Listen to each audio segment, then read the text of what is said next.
Hello everyone, আসসালামু আলাইকুম। নতুন আরেকটি ভিডিওতে আপনাদের সবাইকে স্বাগতম। সাথে আছি আমি টেকনিশিয়ান গোলাম রাব্বি এবং টেকনিশিয়ান সোহেল। আজকের ভিডিওর প্রসঙ্গ হচ্ছে জেনারেল সার্ভিসিং। তো আজকে দেখাবো ডিজেল গাড়ির কিভাবে জেনারেল সার্ভিসিং করতে হয়। জেনারেল সার্ভিসিং বলতে সবাই শুধু engine oil change, well filter change, air cleaner filter change এবং ডিজেল ফিল্টার চেঞ্জকে বোঝায়, কিন্তু প্রকৃত অর্থে জেনারেল সার্ভিসিং বলতে গাড়ির সমস্ত কিছু চেকিংকে বোঝানো হয়। আপনার গাড়িটি যদি হেভি ইউজ হয় অথবা যদি কোনো ভারী কাজে গাড়িটি ব্যবহৃত হয়, তাহলে সেক্ষেত্রে আপনি চেষ্টা করবেন গাড়িটি সার্ভিসিংয়ের সময় র্যাম্পে ওঠানোর। যদি র্যাম্পে উঠিয়ে আপনার গাড়িটি সার্ভিসিং করা হয়, সেক্ষেত্রে গাড়ির নিচে দাঁড়িয়েই গাড়ির নিচে থাকা সমস্ত যন্ত্রাংশগুলো আপনি খুব সহজেই চেক করতে পারবেন। যেমন engine mountain, gearbox, shock absorber, popular shape, differential, spring পাতি সহ অন্যান্য সমস্ত যেই যন্ত্রাংশগুলো গাড়ির নিচে আছে, সেগুলো কিন্তু আপনি খুব সহজেই লক্ষ্য করতে পারবেন যে কোথাও সমস্যা আছে কিনা, অথবা কোথাও কোনো ত্রুটি আছে কিনা, বা কোনো কাজ সমাধান করতে হবে কিনা। যতবারই গাড়ি সার্ভিসিং করাবেন ততবারই চেষ্টা করবেন যাতে র্যাম্পে উঠিয়ে গাড়িটি সার্ভিসিং করা হয়। সেক্ষেত্রে যদি র্যাম্পে উঠিয়ে সার্ভিসিং করা হয়, তাহলে আপনি আপনার গাড়ির প্রতি একটা কনফিডেন্স চলে আসবে যে আমি গাড়িটি প্রপার চেক করেছি, কোথাও কোনো সমস্যা নেই। ডিজেল ইঞ্জিন এবং অকটেন ইঞ্জিনের কার্যক্রম কিন্তু সম্পূর্ণ আলাদা। যেমন ডিজেল ইঞ্জিনের মোবিল খুব তাড়াতাড়ি নষ্ট হয়ে যায় এবং পুড়ে যায়। সেক্ষেত্রে আপনার মাইলেজ পূরণ হওয়ার আগেই আপনি আপনার এই ইঞ্জিনের মোবিলটা চেঞ্জ করে নেবেন। আজকে আরেকটি গুরুত্বপূর্ণ কথা বলি যে আপনার ইঞ্জিনের লাইফ টাইম কিন্তু নির্ভর করে ইঞ্জিনের মোবিলের উপর। আপনি কী ধরনের মোবিল ইঞ্জিনে ব্যবহার করছেন সেটার উপর কিন্তু ইঞ্জিনের আয়ু নির্ভর করে। আমরা যখন গাড়িগুলো সার্ভিসিং করি, যখন আমাদের কাছে গাড়ি সার্ভিসিংয়ের জন্য নিয়ে আসা হয়, তখন বেশিরভাগ ক্ষেত্রে দেখা যায় যে গাড়ির মালিকরা তারা তাদের গাড়ির জন্য নিম্নমানের মোবিলগুলো নিয়ে আসে। এই নিম্নমানের মোবিল ইঞ্জিনে ঢালার পরে যে ইঞ্জিনের কি পরিমাণ ক্ষতি সাধন হয় সেটা অনেকেই জানে না।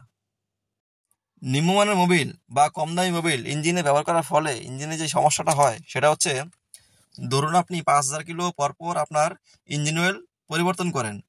সেক্ষেত্রে আপনি যদি কম দামি মোবিল ব্যবহার করেন, তাহলে 2,000 কিলো রান করার পরে কিন্তু আপনার এই কম দামি মোবিলটা নষ্ট হয়ে যায়। সেক্ষেত্রে কিন্তু সঠিক কার্যকারিতা আর এই মোবিলটাতে থাকে না। এর ফলে ইঞ্জিনে থাকা ক্রাঙ্কশ্যাফট, মেন বিগিন বেয়ারিং, ক্যাম বুশ এবং ইঞ্জিনে যেই স্থানে মোবিল পৌঁছায় সেই স্থানগুলো কিন্তু ড্যামেজ হয়ে যায়। সার্ভিসিংয়ের সময় মোবিলের পাশাপাশি আমরা যে যন্ত্রাংশগুলো পরিবর্তন করে থাকি, যেমন air cleaner filter, Mobil filter, diesel filter, AC filter ইত্যাদি পরিবর্তনশীল সবগুলো যন্ত্রাংশ কিন্তু আপনারা অরিজিনাল লাগানোর চেষ্টা করবেন। আপনারা যখনই গাড়ি রিপেয়ার বা সার্ভিসিং বা অন্যান্য যে কোনো কাজই করেন না কেন, সবসময় আপনার বিশ্বস্ত টেকনিশিয়ান দ্বারা গাড়ি রিপেয়ার করাবেন।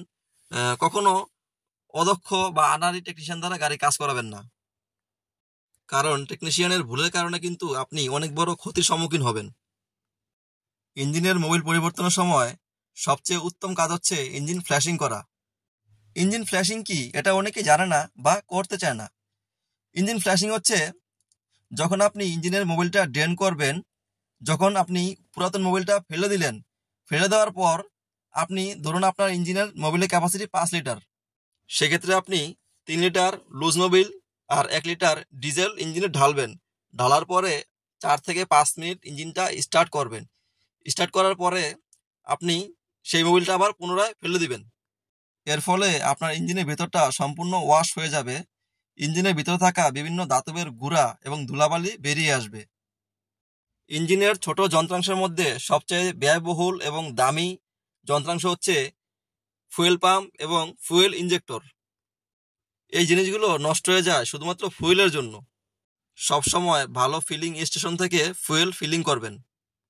আর বছরে অন্তত একবার চেষ্টা করবেন যে ফুয়েল ট্যাঙ্কিটা ওয়াশ করার জন্য। অর্থাৎ গাড়ির ডিজেল ট্যাঙ্কিটা বছরে অন্তত একবার খুলে পরিষ্কার করবেন। পরিষ্কার করার পরে ডিজেল ট্যাঙ্কির গায়ে আপনি যেই তারিখে পরিষ্কার করেছেন সেই তারিখটা লিখে রাখবেন।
যে কোনো গাড়ির যে কোনো সমস্যা নিয়ে যে কোনো সময় আপনি পরামর্শ পেতে চাইলে আপনার প্রশ্নটি কমেন্ট সেকশনে লিখুন, অথবা সরাসরি আমাদেরকে ফোন করুন, অথবা সরাসরি টেকনিশিয়ান প্রয়োজন হলে আমাদেরকে কল করুন।